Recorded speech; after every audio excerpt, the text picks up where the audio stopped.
Hi అండి, అందరు ఎలా ఉన్నారు? ఇవాళ 40+ సైజ్ అన్నమాట. చూడండి, 10.5 ఇంచులు చెస్ట్ లూజు, 10 ఇంచులు నడుం లూజు, తర్వాత వచ్చేసి షోల్డరు ఎంత తీసుకోవాలి, చంక డౌన్ ఎంత తీసుకోవాలి, ఫ్రంట్ నెక్ ఎంత తీసుకోవాలి, బ్యాక్ ఎంత తీసుకోవాలి, విడ్త్ ఎంత తీసుకోవాలి. ఈ అంటే ఏది చెప్తున్నాను అనేది కన్ఫ్యూజ్ అవ్వద్దండి. లాంగ్ ఫ్రాక్ గురించి. లాంగ్ ఫ్రాక్ అంటే మరీ ఫ్లోర్ లెంగ్త్ కాదు, కానీ 3 మీటర్స్ క్లాత్ ఉపయోగించి ఫ్రాక్ అయితే స్టిచ్చింగ్ చేయబోతున్నాను. దాని గురించి అయితే ఈ వీడియో చేస్తున్నాను. ఇది యోక్ పార్ట్ అనమాట, అంటే టాప్ పార్ట్ అనమాట, బాడీకి వచ్చే టాప్ పార్ట్.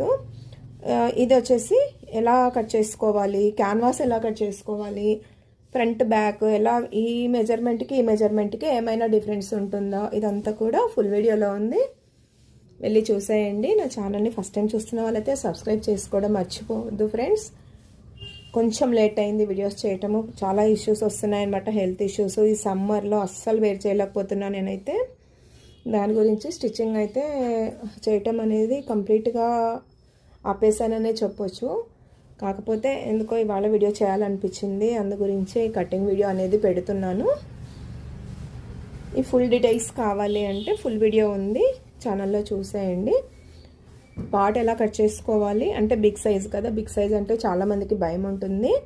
అలాంటి భయం అవసరం లేదు. వాళ్ళకి ఇరుకుగా కుట్టాలి అనే ఇబ్బంది లేకుండా ఎలా కట్ చేసుకోవాలి, ఎలా తీసుకోవాలి, పర్ఫెక్ట్ ఫిట్టింగ్ ఎలా వస్తుంది అనేది కూడా మనకి కటింగ్లో అర్థమైపోతుంది. మనకి క్యాన్వాస్కి దీనికి డిఫరెన్స్ ఉంటుందండి కటింగ్లో. జస్ట్ చిన్న చిన్న అడ్జస్ట్మెంట్లు ఉంటాయి, అవి ఎలా చేసుకోవాలి అనేది కూడా వీడియో ఉంది. మన ఛానల్ని ఫస్ట్ టైం చూస్తున్నట్లయితే సబ్స్క్రైబ్ చేసుకోండి ఫ్రెండ్స్, నాకు సపోర్ట్ చేయండి ప్లీజ్. వీడియోకి ఒక్క లైక్ ఇవ్వండి. Thank you.